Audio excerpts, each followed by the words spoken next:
Matices, periodismo feminista.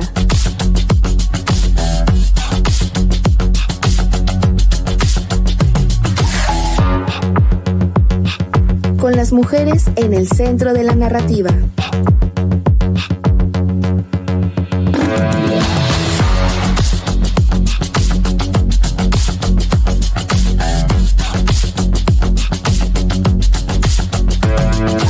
Matices.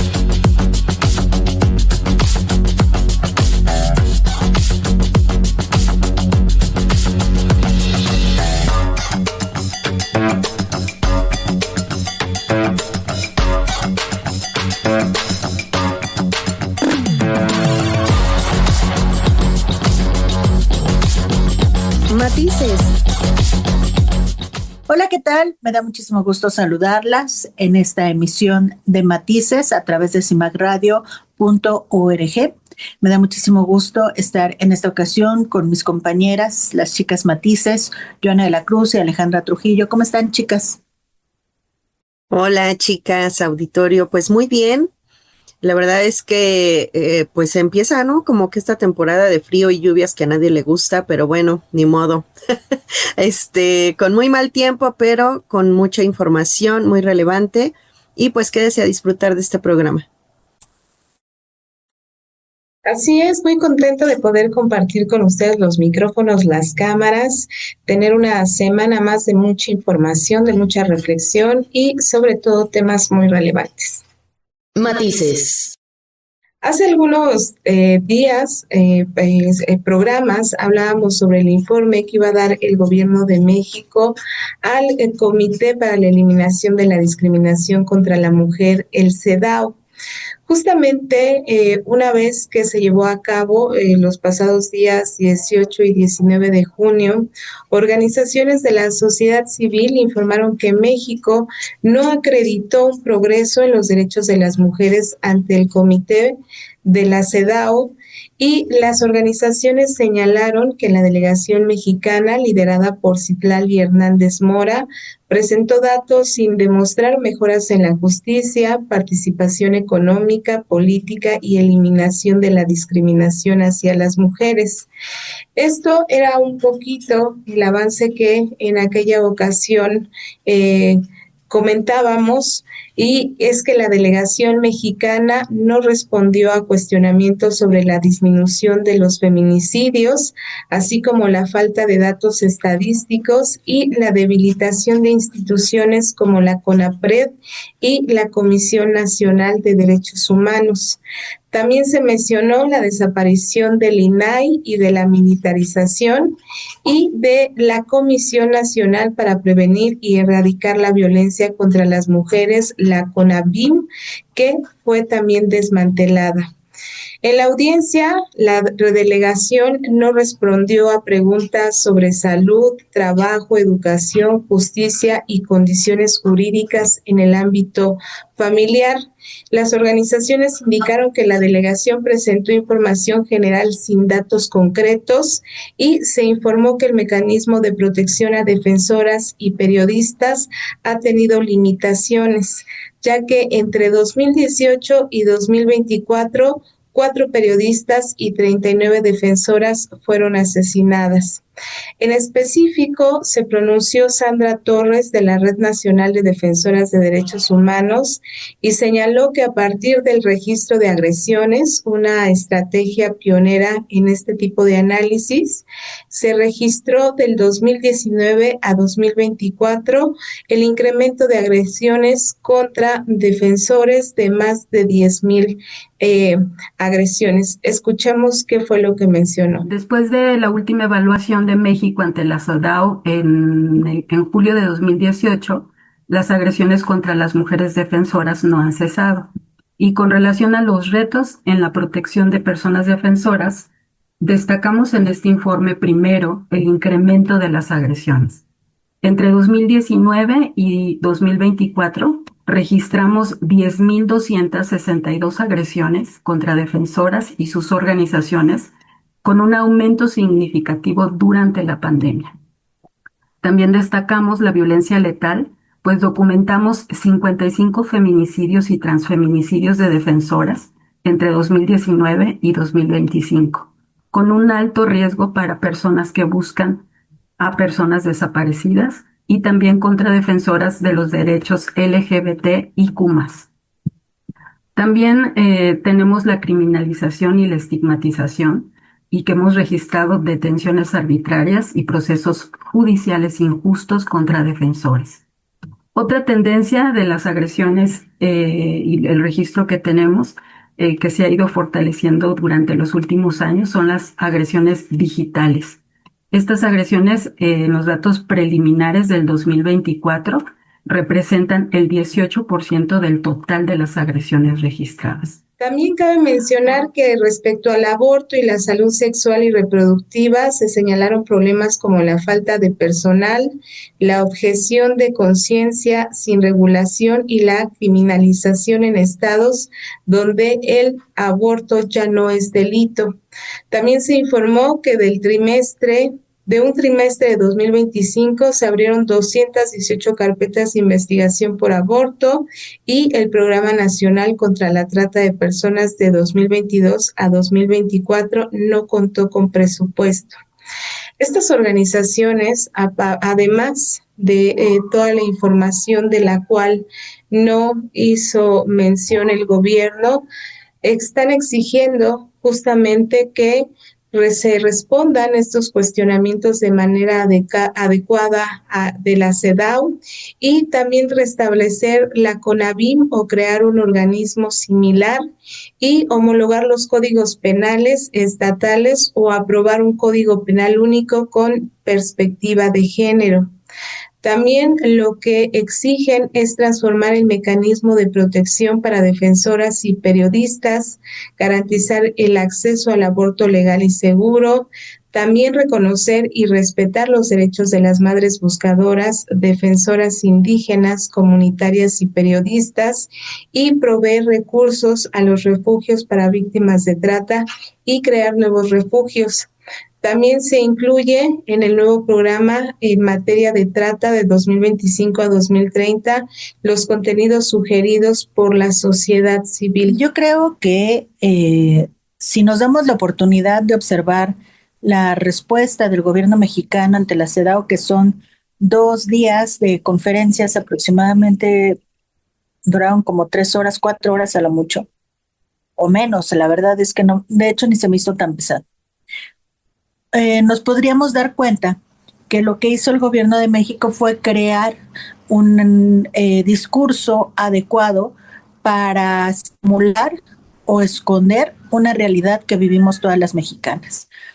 Y al carecer de cifras al presentar estos resultados, lo único que hicieron fue repetir lo que podría ponerse en marcha o lo que ya se está poniendo en marcha, pero sin realmente ofrecer un panorama real de si hay algún resultado positivo, si se tiene de verdad un avance, si haya mujeres que han sido beneficiadas en realidad, si las recomendaciones de la CEDAW se han podido llevar a cabo y la respuesta de forma muy educada era siempre por cuestiones de tiempo.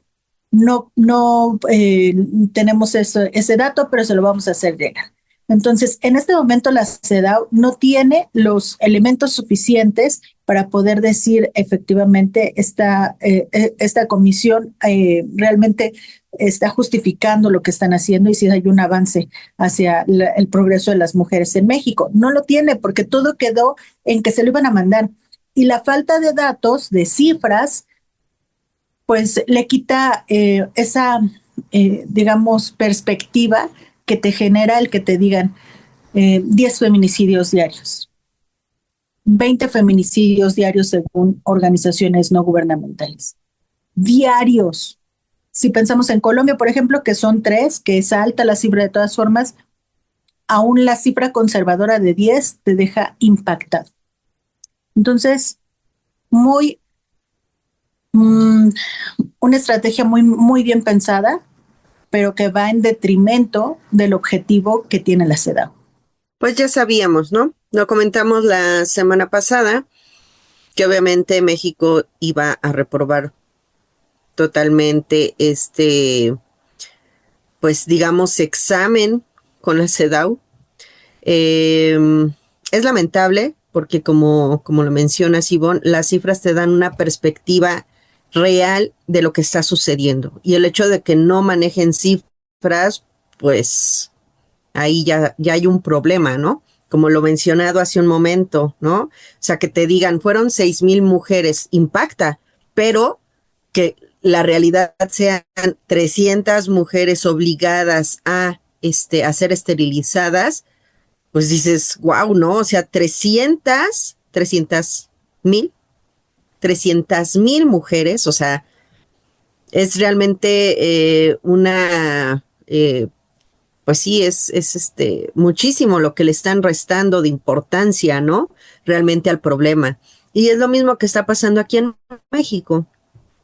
O sea, el hecho de que quieran maquillar como siempre las cifras, de que digan, pero sí, o sea, sí, pero ya empezamos a hacer esto. Sí, pero sí tiene que ser real el hecho de que si está funcionando, qué bueno.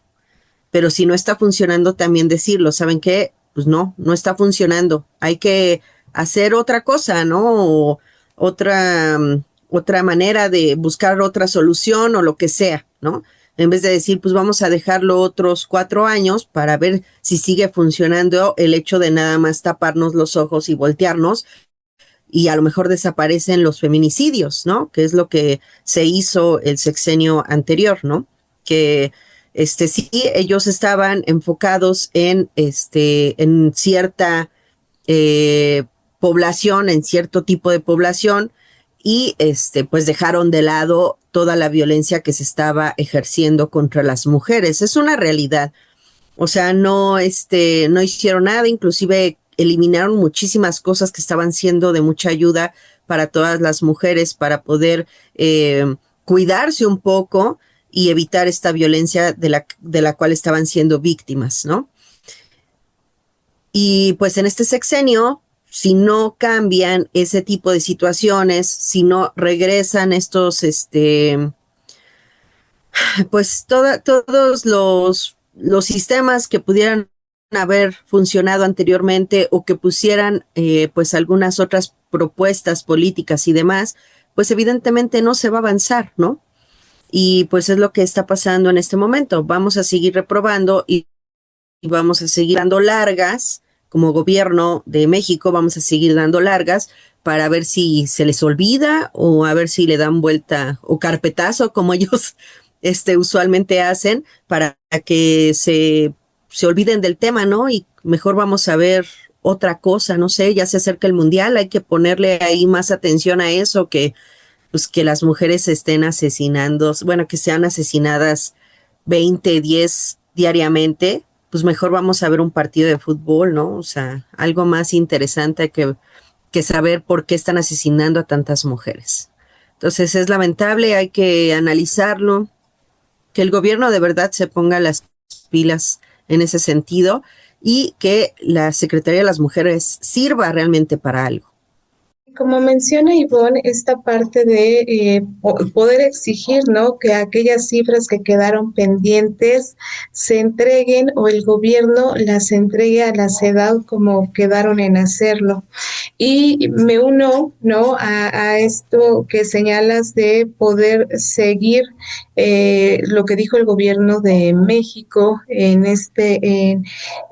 ante la CEDAW, pero también hay algunos foros que se han abierto en los cuales las organizaciones como las que mencionaba justamente sí presentan estas cifras y tenemos que contrastar este mensaje que da el gobierno con las cifras que se tienen estas organizaciones que han estado realizando investigaciones. Por ejemplo, en el caso de la red que les mencionaba, ellos tuvieron que hacer este registro de agresiones para personas buscadoras. ¿Desde dónde? Desde su postura de crear una estrategia real en la que pudieran contabilizar cuántas agresiones hay para las madres buscadoras, algo que el gobierno de México no ha implementado de manera correcta. Bueno, finalmente unirnos, ¿no?, a esta exigencia de que se den a conocer estas cifras que quedaron pendientes ante el CEDAW. A mí me gustaría comentar como un ejemplo básico, clave sobre esto que está ocurriendo, es el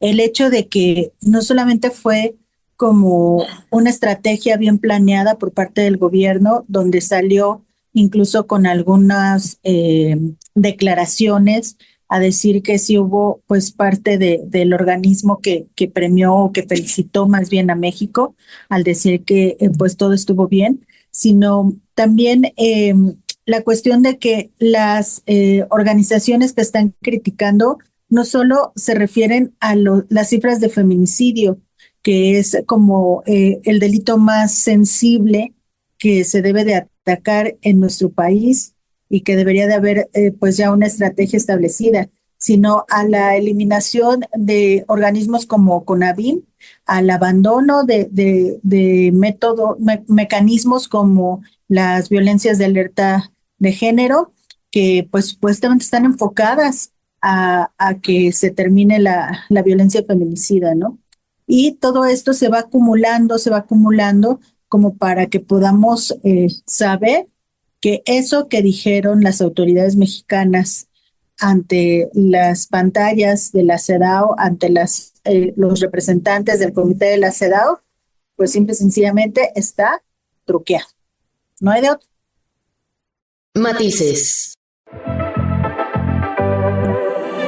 En CIMAC Radio queremos escucharte. Queremos escucharte. Queremos escucharte. Comunícate con nosotras al 5535 0847 61. 5535 0847 61. Y déjanos conocer tus opiniones sobre nuestra programación. CIMAC Radio, periodismo con perspectiva de género. Matices. La Corte Interamericana de Derechos Humanos celebró la audiencia pública del caso Ramos Durán y otros versus Perú, que es considerado el primer caso de esterilización forzada en Perú. Un suceso que se dio en julio de 1997 a causa del gobierno de Fujimori. La representante legal María Isabel Sedano dio a conocer el caso en específico de Celia Ramos. Escuchémosla. Esta es la historia de señora Celia Ramos Durán, de 34 años, quien vivía con su familia extendida, su esposo, sus hijas, en una comunidad rural en situación de pobreza en el departamento de Piura, también marcado por el conflicto armado interno. Celia era la madre de Marisela, Emilia y Marcia, de 10, 8 y 5 años. Es una de las 18 víctimas mortales del Programa Nacional de Salud Reproductiva y Planificación Familiar, política discriminatoria de Estado disfrazada de política de población y salud pública. A Celia Ramos no le respetaron su derecho a decir no. Ella manifestó su molestia y negativa a la operación de ligadura de trompas. Sin embargo, para captarla, le dijeron que estaba en riesgo reproductivo y que el procedimiento era algo sencillo. Durante la cirugía, sufrió un paro cardiorrespiratorio por la medicina suministrada y le provocaron un coma. Murió 19 días después, como consecuencia de esta política discriminatoria y coercitiva que sigue impune. La experiencia de Celia Ramos no fue un hecho aislado. Su caso es representativo de las miles de mujeres en situación de pobreza, de zonas rurales, campesinas e indígenas, víctimas de esterilizaciones forzadas que vieron anulada su capacidad de decidir, su autonomía reproductiva y violado sus derechos a la dignidad, a la integridad, a la salud en el marco de la implementación del mencionado programa. Lamentablemente, por más de 2 décadas, los hechos contra la libertad personal, la salud y la vida de Celia Ramos han permanecido en la más absoluta impunidad. Esta honorable Corte tiene la oportunidad de sentar un precedente crucial. Buscamos una sentencia que haga justicia, que repare el inmenso daño causado a Celia Ramos y su familia, que reafirme la prohibición absoluta de las esterilizaciones forzadas y la obligación de los estados de garantizar a todas las mujeres, sin discriminación, su autonomía reproductiva. Carmen Cecilia Martínez, del Centro de Derechos Reproductivos, indicó que Celia nunca fue informada a cabalidad sobre las complicaciones de la cirugía. Está probado que Celia fue presionada para someterse a la operación y el Estado no demostró haber tomado las medidas para garantizar su consentimiento previo, pleno, libre e informado. El Estado presentó un documento de manera extemporánea que pretende hacer pasar por un consentimiento informado a 3 días de esta audiencia, pese que negó su existencia ante las reiteradas solicitudes de esta representación a lo largo del proceso interamericano y que el perito estatal Buendía lo obtuvo hace al menos 4 semanas. Esto evidencia la mala fe del Estado. Además, no hay certeza sobre la autenticidad de este documento y aún en el supuesto de que fuese auténtico, dicho documento no cumple con los requisitos para garantizar un consentimiento previo, libre, pleno e informado como lo exige el estándar interamericano. De hecho, el documento titulado Solicitud y autorización de esterilización quirúrgica por riesgo reproductivo, ni siquiera coincide con el formato consentimiento expuesto en el anexo 1 del Manual de Anticoncepción Quirúrgica Voluntaria vigente al momento de los hechos. Tampoco acredita que se informó a Celia sobre por qué clasificaba como paciente de alto riesgo reproductivo, lo cual hubiese requerido al menos una evaluación médica muy seria. Ni sobre los riesgos de la cirugía se fueron informados a ella, ni su irreversibilidad, tal como lo aceptó esta mañana el perito del Estado. Lo que sí se encuentra probado es lo que constató su hija Marisela esta mañana, y fue que su madre fue visitada en al menos 5 ocasiones por personal de salud para presionarla y que se sometiera al procedimiento. Además, la escuchó negándose reiteradamente, incluso en una conversación con una vecina o con una amiga, donde su madre le comentaba que el personal de salud le dijo que hacerse el procedimiento era como sacarse una muela. Esto no constituía información precisa ni completa sobre las implicancias y riesgos del procedimiento y por lo tanto no cumplía con los requisitos de la época, como lo señaló el perito del Estado Sacramento y la perita Romero. Nunca hubo intención de informarla, hubo intención de someterla con el único propósito de cumplir con las cuotas y metas. Además, hizo énfasis que los doctores eran obligados a cumplir con una cuota de mujeres esterilizadas para que recibieran bonos bajo el Programa Nacional de Saneamiento Rural. Como se dijo, la esterilización forzada de Celia se dio en el contexto del programa nacional mencionado. Diferentes entidades estatales, como la Defensoría del Pueblo, el Congreso de la República, el Ministerio de Salud, han analizado la implementación de este programa y reconocido la existencia de esterilizaciones forzadas. Además, la misma Presidencia de la Nación creó en 2015 el registro de víctimas de esterilizaciones forzadas ocurridas entre 1995 y 2001, y a febrero del presente año este tiene registrada un total de 6.982 mujeres víctimas de esterilizaciones forzadas, incluyendo a la señora Celia Ramos. Los informes producidos por estas entidades además reconocen la exigencia obligatoria de metas, cuotas y el uso de incentivos tanto para los médicos como para las mujeres que buscaban captar para esterilizar. En particular, la implementación de cuotas en Piura, donde residía Celia, se ve constatada por un memo de octubre de 1997 suscrito por autoridades de salud, en el cual se amenaza al personal con rescindir su contrato si no cumplían con el reclutamiento de mujeres para la anticoncepción quirúrgica. Estas medidas contradecían los estándares de la Organización Mundial de la Salud de la época, que alertaban que al imponer cuotas, metas o incentivos, el personal de salud obtenía beneficios directos de las decisiones de las usuarias y que por ello dicha práctica debía evitarse radicalmente. En este contexto, el Estado recurrió a la figura de alto riesgo reproductivo como un ropaje técnico para encubrir su verdadero objetivo: cumplir con cuotas y metas desplazando la voluntad de las mujeres y vulnerando su dignidad.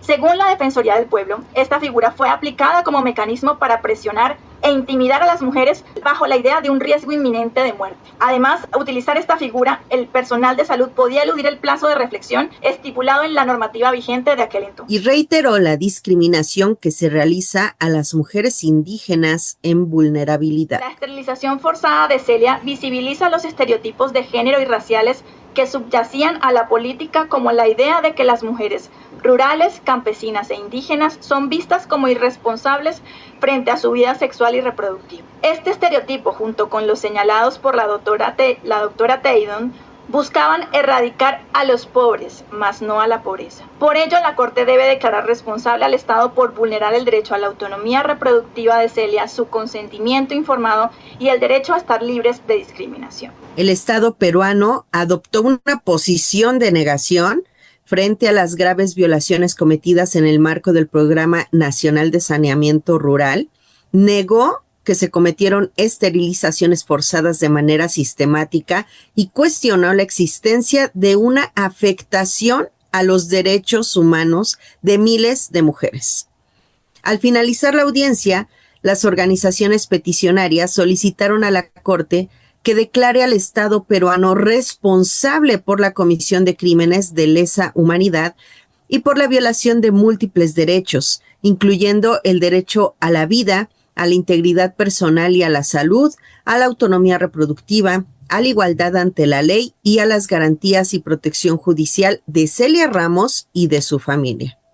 También pidieron que el Estado investigue de forma exhaustiva, pronta y seria los hechos que llevaron a la esterilización forzada y posterior muerte de Celia Ramos y que sancione a todas las personas responsables, incluyendo a altos funcionarios del gobierno de esa época.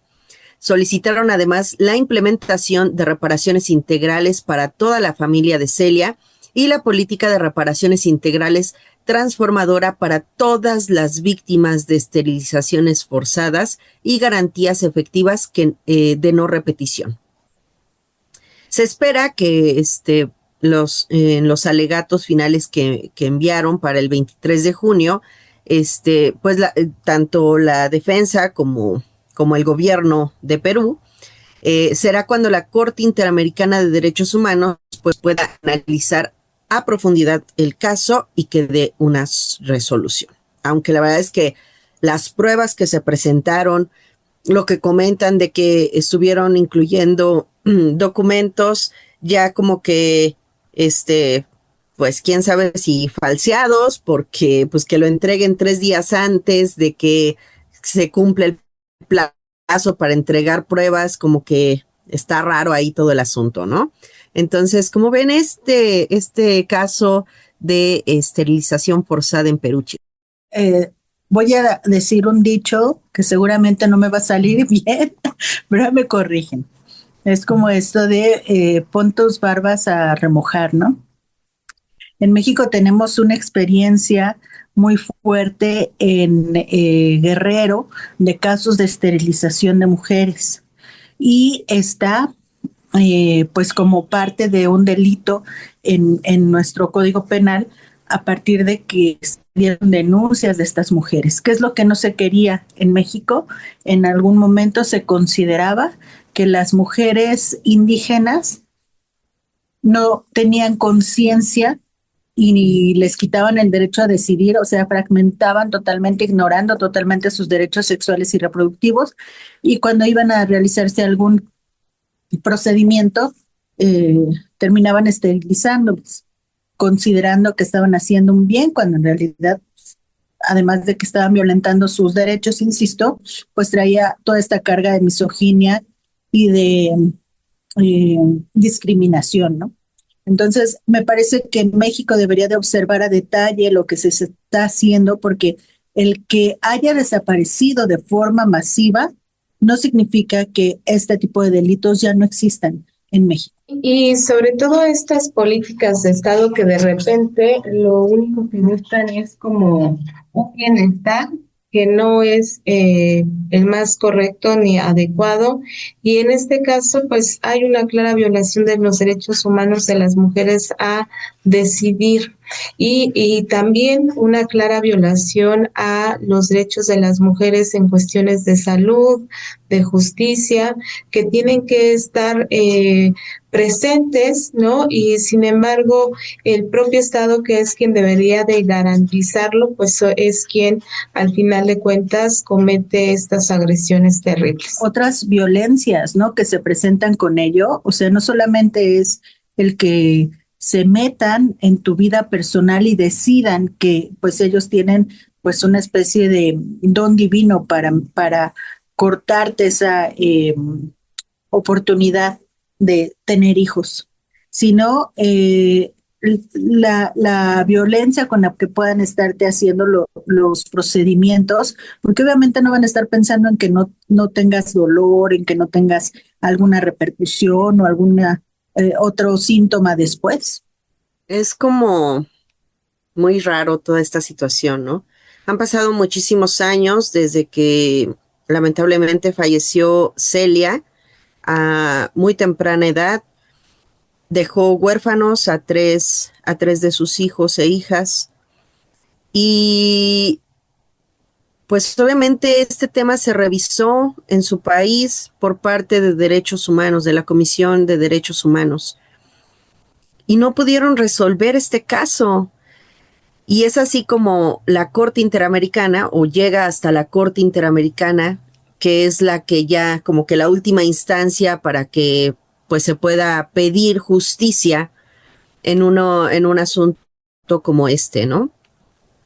Y el hecho de ver cómo un país te masacra de esta manera, de que solamente te vea como pues algo que puede pues manipular a su antojo, porque pues obviamente todo este acoso que recibió Celia para que se hiciera el procedimiento por parte de los tipos del sector salud, el decirle que era como quitarse una muela, el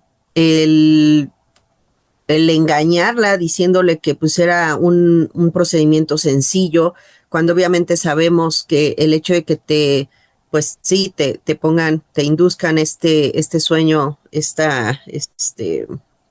pues sí, este sueño profundo en el que te ponen cuando te hacen una cirugía, pues obviamente sabes que siempre hay un riesgo, ¿no?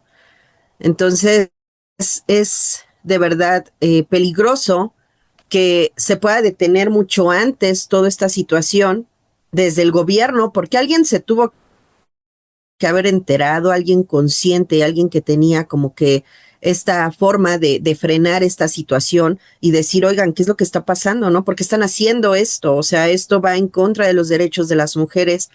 O sea, no sé, algo. Y no, o sea, sigue avanzando como bola de nieve hasta que vemos este tipo de casos fatídicos como el de Celia, en el que pues lamentablemente fallece porque nos ven como pues cualquier cosa, ¿no? Algo que puedes hacer y deshacer y pues no pasa nada, ¿no? O sea, a final de cuentas son mujeres, las mujeres siempre tienen hijos, las mujeres, ¿no? Y lamentable que tenga que llegar hasta la Corte Interamericana para que se escuche y para que se pueda conseguir un poco de justicia por parte de sus familias, de sus hijos que ya son pues mayores de edad, que ya tienen una vida hecha, que ya están casi en su vida plena y que apenas van a conseguir un poco de justicia para su madre, ¿no? Entonces sí, es lamentable que los gobiernos nos vean así, nos vean como cifras, nos vean como hasta maquillar cifras, ¿no? Pero bueno, pues así esta situación, ojalá que todo salga para bien. Digo, yo no encontraría por qué no le darían justicia a la familia de Celia si todas las pruebas que se tienen obviamente están a favor de su situación y de que fue enteramente una violación a sus derechos humanos reproductivos y demás. Pero bueno, esperemos a ver qué dice la Corte y que pues ojalá que salga todo a su favor. Y sobre todo recordar, y creo que es importante hacer énfasis, que este es el primer caso que llega a la Corte de esterilización forzada en Perú, pero que realmente la cifra que se tiene son de cerca de 7,000 mujeres, la mayoría entre campesinas e indígenas, que fueron víctimas de esta práctica, ¿no? En aquel gobierno o aquel régimen de Fujimori. Entonces se está hablando de una cifra importante y pues son los casos que se tienen registrados, que seguramente el registro lo llevó el gobierno en aquel entonces. Entonces la realidad es que no podemos tener una cifra exacta de cuántas mujeres realmente se les violaron sus derechos. Y esa cifra en realidad es conservadora porque el Centro de Derechos Reproductivos en la Oficina Regional de América Latina y el Caribe maneja o calcula que durante la política de Fujimori hubo 300,000 personas que fueron sometidas a un método anticonceptivo irreversible obviamente sin garantizarle su derecho al consentimiento libre, previo e informado. O sea, en realidad es una cifra muy, muy grande, porque cualquiera que nos puedan dar es menor a la real. Pues sí, de hecho aquí manejan que son 6,000 mujeres únicamente, o sea, es abismal, ¿no? Una cifra que de verdad no podrías pensar que fueron tantas las mujeres, pero va de acuerdo a lo que decían, ¿no? Que los doctores tenían que tener cierto número de cifras para poder llegar a su bonito o a su meta, ¿verdad? Para esterilizar mujeres. Matices. En CIMAC Radio queremos escucharte. Queremos escucharte. Queremos escucharte. Comunícate con nosotras al 5535 0847 61. 5535 0847 61. Y déjanos conocer tus opiniones sobre nuestra programación. CIMAC Radio, periodismo con perspectiva de género. Matices. Se presentó una denuncia por parte de una fan de Alejandro Sanz. Ella utiliza las redes sociales para, pues, ventilar esta relación que tuvo con él. Ya me parece que es como muy sabida la historia. Ella, menor de edad, llega como fan de este cantante, un cantante español reconocido con 49 años, 48 años, cuando empezó a tener contacto con esta chica. Y pues le empieza a invitar a trabajar incluso con él, y se espera a que tenga 18 años para poder tener relaciones sexuales con ella. Hola, soy Ivette y estoy aquí porque necesito contar mi historia con Alejandro Sanz, por la niña que fui, pero sobre todo por la mujer que soy hoy. Todo empezó en 2015, yo era su fan y él pues me siguió en redes sociales, y yo alucinaba con que alguien como él, tan famoso y tan querido por todo el mundo, pues me mandaba mensajes privados, me comentaba mis fotos o incluso publicaba cosas mías en sus redes, y el vínculo fue más y quedamos por primera vez en privado cuando yo tenía 18 años. Él tenía 49 en ese momento. Para mí ha sido muy duro asumir que Alejandro Sanz sabía perfectamente lo que yo era. Desde el principio lo sabía. Yo era una niña que con 19 años se puso a trabajar de dependienta para recorrerse toda España. Detrás de él me hice 10 conciertos en un mes y medio. Y él lo sabía. Jugó con mis sueños, jugó con mi ilusión. Con 22 años dejé mi hogar en Barcelona para mudarme a Madrid sola, porque Alejandro Sanz me contrató para trabajar para él. Y bueno, en esa época, no sé realmente el motivo, pero nos espiaban las conversaciones que manteníamos por privado. Y la verdad es que yo al menos no tengo nada ni tenía nada que esconder. Pero bueno, aún así mi vínculo personal con Alejandro Sanz fue irremediable y se convirtió en íntimo y sexual. Se suponía que estaba viviendo un sueño más de su mano, pero la realidad es que se convirtió en una terrible pesadilla. No tengo palabras para expresar lo que he sentido. Me siento engañada, me siento utilizada, me siento humillada. Me siento incluso sucia porque no sé quién ha podido llegar a ver lo que yo le mandaba en mi más absoluta e íntegra intimidad. Siento que aún intentando justificarle, pero os juro que lo he intentado justificar de todas las maneras, sus acciones llegaron a traspasar cualquier límite de lo que yo consideraba y considero moral, incluso humano. Recuerdo una entrevista que dio en marzo de este año. Decía que se lleva gente por delante y decía que es peligroso. Y si tú que has llegado hasta aquí te preguntas que por qué estoy aquí contando esto, es porque a mí Alejandro Sanz me ha llevado por delante. A mí me ha dado miedo. Él mismo lo reconoce y, o sea, creo que vive en una realidad paralela que lleva construyéndose desde hace muchísimos años. Y creo que se siente que está por encima del bien y del mal. Eso es tremendamente peligroso, porque creo que en el fondo lo está. Todo el mundo se lo consiente y nadie es capaz de plantarle cara. Y eso es aún más peligroso. Pero yo, pues conmigo no se firmó ningún papelito y En parte siento la responsabilidad moral porque puedo y porque creo que soy de las pocas que puedo hacerlo, de plantarme aquí y demostrar que tarde o temprano la verdad sale a la luz. Está pasando. Cuando esta chica decide hablar en redes sociales y denunciar lo que estaba pasando o lo que sufrió, lo que ya vivió, inmediatamente recibió una gran cantidad de mensajes misóginos culpándola, diciendo que quería hacerse fama, que debería estar agradecida porque pues, el otro le hizo caso, una serie de mensajes incorrectos, ¿no? Mostrando obviamente la misoginia que puede haber cuando una mujer denuncia una violencia de este tipo. Estamos ante un nuevo Me Too, un nuevo capítulo de Me Too, pero ahora en el ámbito de la música. Híjole, hay que analizarlo. Después de que se da a conocer esta información de esta chica empleada, ex fan de Alejandro Sanz, sale otra declaración por ahí que no tiene que ver precisamente con Alejandro, pero que sí tiene que ver con otro personaje importante de la música a nivel, pues, América Latina, ¿no?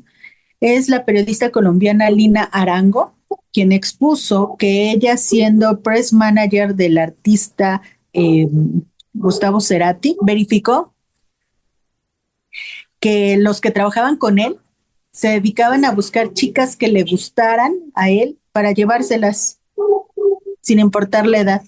Y una de las historias que ella cuenta sobre esto es que Gustavo siempre buscaba que las chicas que se acercaran a él tuvieran ciertas características físicas que para él fueran atractivas. Incluso narra pues una situación muy, muy violenta con una fan a quien llama de plano gorda y que por qué le habían dejado que se acercara a él.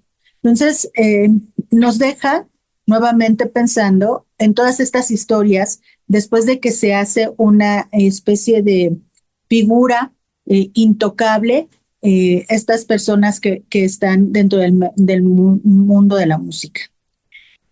Es el inicio. Yo considero que es el inicio, porque a partir, lo hemos visto con otros casos, a partir de que alguien empieza a hablar, a revelar estas cosas, salen otras historias y salen otras víctimas, ¿no?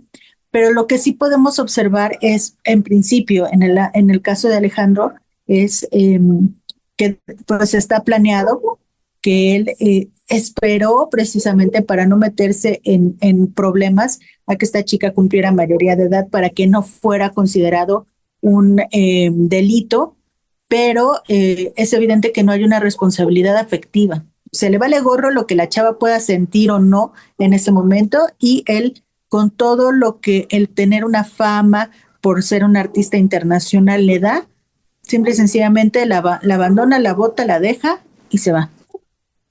¿Quién sabe cuántas otras chicas se los hizo? Y muchas de esas mujeres se empiezan a ver en círculos de depresión muy fuertes, ¿no? Que llegan a, pues, cosas más graves.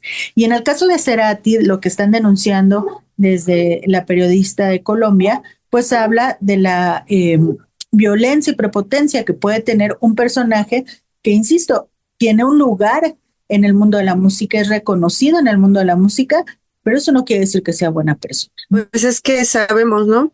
Este tipo de poder que te da el hecho de que seas conocido, el hecho de que seas famoso y demás, y entonces te sientes con ese poder de poder utilizar a la gente, ¿no? A tu conveniencia, a tu placer, a tu gusto, el poder, pues, manipular de esta manera a estas chicas, ¿no? Porque pues obviamente tú vas con la idea de, wow, o sea, estoy aquí con este tipejo baboso que, no, con este tipo que pues obviamente, pues te gustaba la música, te gustaban las canciones, ¿ya vieron? Estoy hablando en pasado, Cerati, ojalá donde estés me escuches, que eras fan obviamente de una persona, y el hecho que o sea, imagínense, me estoy imaginando así, que te haga caso, o sea, que te tome en cuenta, y pues obviamente tú no estás pensando en algo sexual, o sea, de verdad, ¿qué onda con ustedes, hombres? No sé, no entiendo, pues no sé, o sea, siento que hay muchas formas de poderse satisfacer sexualmente y no nada más usar y votar a las personas, ¿no? Pero bueno, cada quien, ¿verdad? Pero el hecho de que utilicen, nuevamente regreso a este punto del poder, como siempre, el poder para estos canijos, pues lo demuestra, ¿no? De esta manera, de esta forma, obviamente el machismo se impone nuevamente y pues lamentablemente las víctimas pues son chicas que apenas están agarrando la onda de la vida y pues no quiero decirlo, pero se las marean y a lo que van ellos y sale bye, la que sigue, ¿no? Entonces es lamentable que nos sigan viendo como esta parte de objetos sexuales simplemente, y ya, hasta ahí me voy a quedar. Y creo que una de las cuestiones más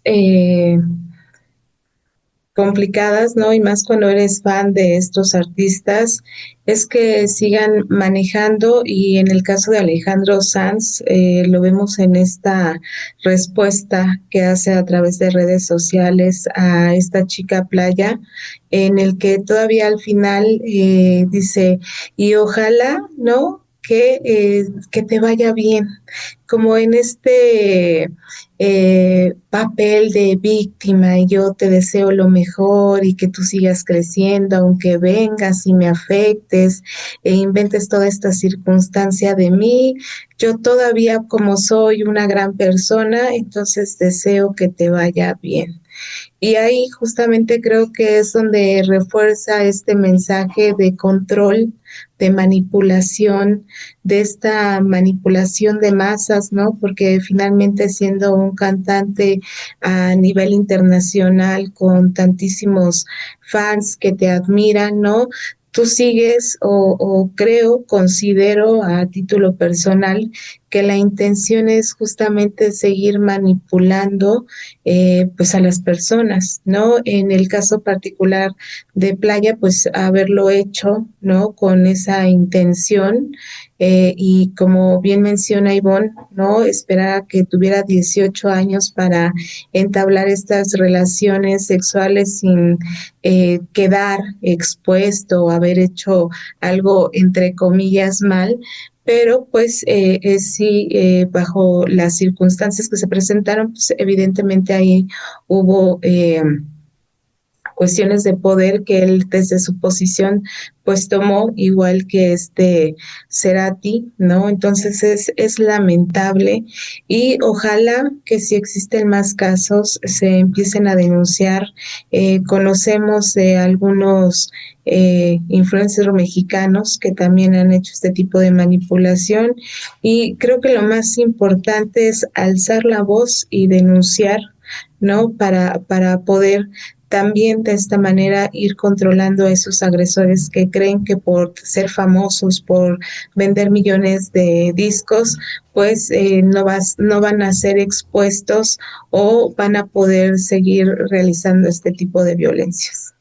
Fíjate que hace pues ya varios años se corrió una historia precisamente sobre Alejandro Sanz, donde se contó la historia de que una de las modelos que salía en uno de sus videos lo acusaba de intento de violación al momento de estar grabando uno de los videos. Pero esta historia desapareció. Yo creo que son de esas banderas rojas, red flags, que les llamamos, que nos dicen que estos sujetos son depredadores, son violentos, no les importa la vida de las mujeres ni respetar sus derechos, pero que la cegación que tenemos por considerarlos buenos cantantes y porque nos llegan a generar muchas emociones por la música que crean, nos hace minimizarlo. Ya no se supo más sobre este caso, pero en su momento fue como una chispa y luego desapareció. De hecho, estoy intentando rastrear la noticia y no aparece, no me sale. Entonces, igual si por ahí alguien la encuentra, estaría bueno que nos la pudieran compartir, ¿no? Además, la chava colombiana que les contaba, la chica de Colombia, no solamente denuncia a Cerati, sino también habla de Calamaro y habla de otro artista, Fito Páez. Los menciona también como estos agresores y menciona que ha trabajado con otros y a mí me puso muy contenta que pudiera mencionar a Vicentico de Los Fabulosos y él, así como que él es todo bien, ¿no? Entonces yo dije, ay, bueno, ya. Ok, que sigan, ¿no? Pero sí te deja con esta idea de pueden ser muy buenos cantantes, pueden crear muchísimas cosas muy, muy padres o muy interesantes o que te generen mucho, pero eso no significa que sean buenas personas. Matices. Muchísimas gracias por habernos acompañado en esta emisión de Matices. Le agradezco muchísimo que se haya quedado durante estos minutos. Por supuesto, la invitación es para que nos mande sus mensajes a través de nuestras redes sociales, aquí en cimacradio.org y también en Matices de Mujer. Estamos en todas las redes sociales, así que mándenos sus mensajitos. Muchas gracias, Ale. Muchas gracias, Joana. Gracias, chicas, por haber compartido una hora más con estos temas súper importantes, reflexivos y sobre todo, ¿no? Seguimos pendiente de la información que siga fluyendo a través de el país y a nivel internacional, como el día de hoy.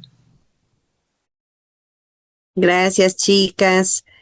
Todas las personas que nos están escuchando, espero que pues todo lo que les contamos de verdad les deje por ahí algún aprendizaje, algún análisis, algo que digan, ya no voy a escuchar a Cerati, ya no voy a escuchar a Alejandro Sanz.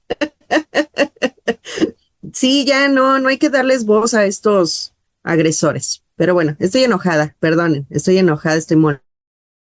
molesta, es feo que te tumben ídolos, pero bueno, son hombres al fin y al cabo. Entonces, pues bueno, los esperamos la próxima semana. Gracias. Y bueno, pues mándenos a quién van a dejar de escuchar. Chicas, muchas gracias. Recuerden, aquí está su manada.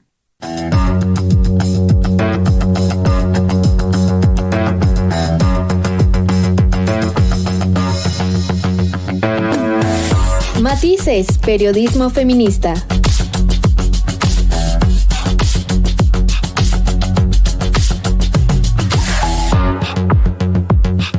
Con las mujeres en el centro de la narrativa.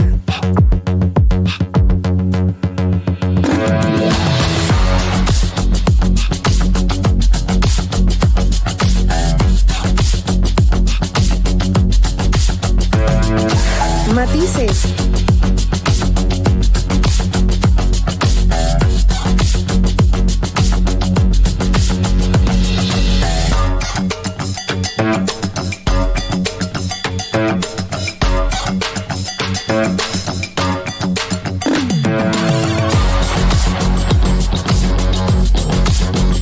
Matices.